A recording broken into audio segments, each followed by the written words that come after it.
Hi you, King here, and this is if DC characters were in the universe of Star Wars. I hope you enjoy it, and may the Force be with you. My son Kal-El, yes, that is your true name. I hope this message reaches you well. I am your father, Jor-El, and you are originally from a long since destroyed planet named Krypton. It, along with most of our people, unfortunately died once its kryptonite-enriched core became too unstable and exploded. Luckily for you, my son, I was able to design a craft with warp drive potential that was small enough to escape all of the blasting debris. And I had it set to transport you to Tatooine, where hopefully you would have been found by good enough people to not just raise you, but teach you to be a kind person. Since you see, Kal-El, you're not just a normal being. It is said that the Dark Lord Palpatine once manipulated enough midichlorians to create life. That life became a great Jedi known as Anakin Skywalker, that then later on became a powerful Sith known as Darth Vader. And I was able to uncover the secrets of how he did it, and through Kryptonian technology, repeat the process, by which making you. Which means, Kal-El, you are highly in tune with the Force, and by adulthood, could be the most powerful Force user that ever existed.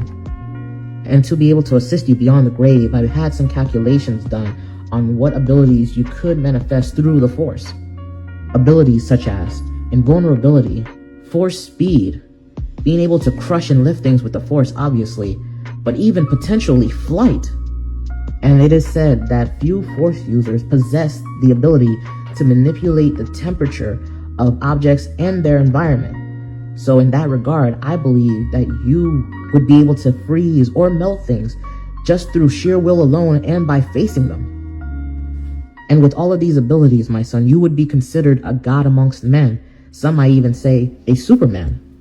But I'm telling you all of this not to inflate your ego, because at the end of the day, you are not a god. I don't know what type of man you've become by the time this message reaches you, but I'm hoping that you have used the Force to become a symbol of hope. That you walk the path of a Jedi, supporting people, saving them, inspiring them to reach great heights so that they one day might be like you. When your mother and I birthed you, we wanted you to one day be able to save Krypton, but it was too late for that. But it's not too late for the rest of the universe. So be the symbol of hope in the vast void that is space. Save them, my son. Be there, Superman. Oh, by the way, you, like most Kryptonians, have a rare allergy called kryptonite poisoning, born off of the unique radiation that kryptonite gives off. Since kryptonite-enriched fumes would burst from the ground, being signs of Krypton's core becoming unstable, this going on for many centuries, making it so where normal life forms would have high immunity to the radiation that kryptonite gives off, us Kryptonians, unfortunately, because of kryptonite poisoning, would not, and become deathly ill when in the presence of them. This all to just say, regardless of how powerful you become with the Force, keep cautious and keep a lookout, because there will still exist things that will be able to hurt you. Stay safe, my son.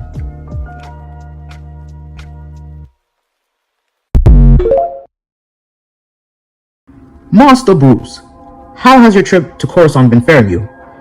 It's been some time now since you've last contacted the rest of the team, and I couldn't help but remember that Coruscant was one of the many locations you traveled to train after your parents' untimely death at the hands of that barbaric crook. Politicians they were, very rich and very kind. As you know, Master Bruce was a very rare combination to be in that line of work. They attracted all kinds of eyes, including the bad ones, the same type of bad that after they passed turned Gotham into a grimy cesspool of crime and villainy. And I was just a humble servant, but even I could see that something within you broke, Master Bruce, and you didn't know how to cope with their loss. You thought, for things to truly change for the better, you'd have to change. So you went on a decade-long sabbatical to begin learning from various different people around the galaxy. Whether it was places of high culture and status, where you studied under scientists and politicians like your parents, or jungles filled with savage and wild creatures, where you trained under bounty hunters to learn how to hunt like them, or the grimy slums of cities that were gang-ridden, where you honed your detective skills to be able to solve even the most deadliest of cases. You left a broken boy, but came back as something else, something new, something powerful. And it's true, you weren't force sensitive, so you could never become something akin to a Jedi. But through your training with Mandalorians, you found ways to keep up with them, and could even take on a Sith. And you told me once you returned about how in your studies you found out about a long since extinct ancient creature that once struck fear into the hearts of all man. You wanted to adopt this creature's name as a moniker to be able to strike fear into the hearts of all criminals, every single one. And not just that, but you somehow got your hands on Mandalorian armor, which you had your personal engineer, Lucius Fox, custom forge into being a similar shape to this creature.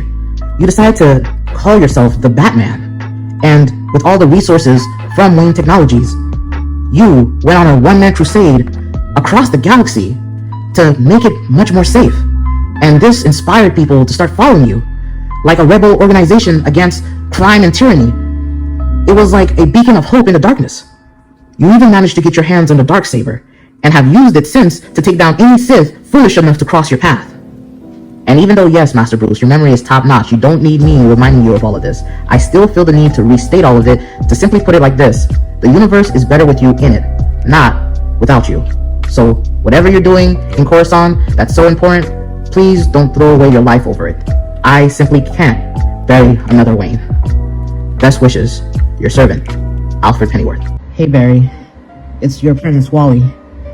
I could really use you right now, big guy. I don't know where you're at.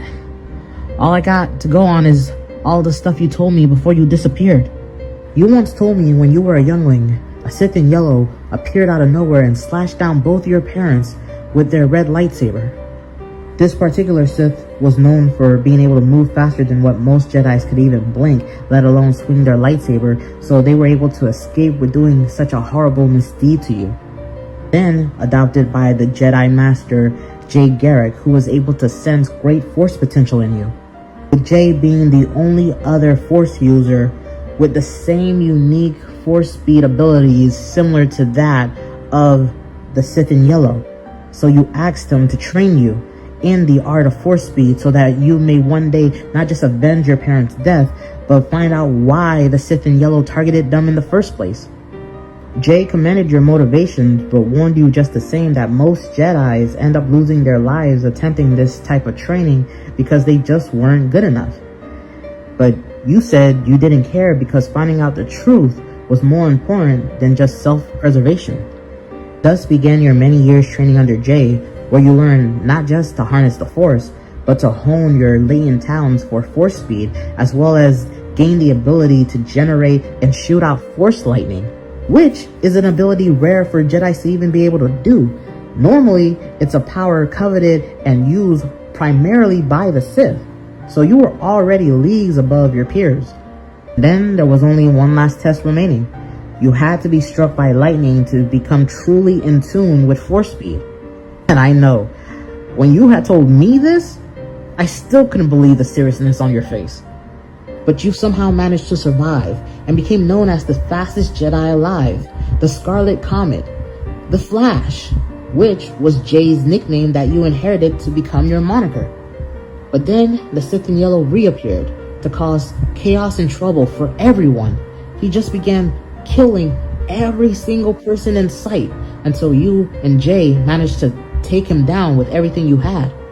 And when you finally get to ask him why he did all those horrible things to you when you were a youngling, he reveals that when he was young, all he wanted to do was access the world between worlds, which is something that goes beyond the Force and allows Force users to traverse time itself. He wanted that power for himself so bad that he started having visions of the future, showing to him that he would one day finally achieve his dream. But it would only be possible through him being united with another equally powerful force speed user. And he saw it in his visions. That other powerful force speed user ended up being you, Barry. Or at least an alternate future version of you. And he also revealed that he couldn't wait that long for you to naturally grow into those powers. So he gave you the motivation to want to get those powers as soon as possible by giving you someone to have a vendetta against. Well, he killed your parents, Barry. that sick monster did it for his own gains. And then he managed to escape you guys, declaring as he ran off that the next time he saw you, Barry, that you would open the gate for him.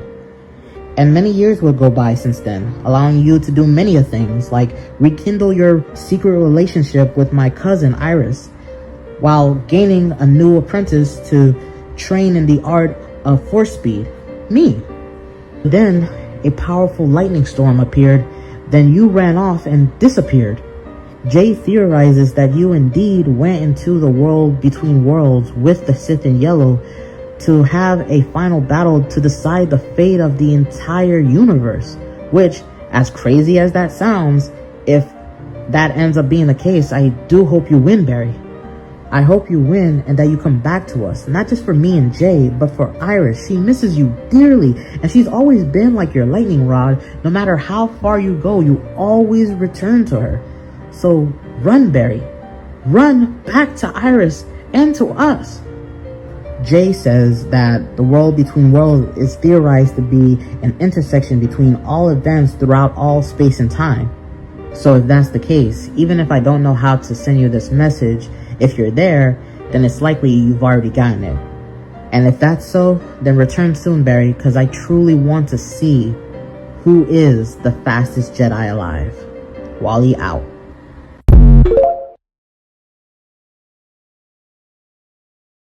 If you like this video, then like, share, subscribe, and follow, and ring that notification bell for more like it.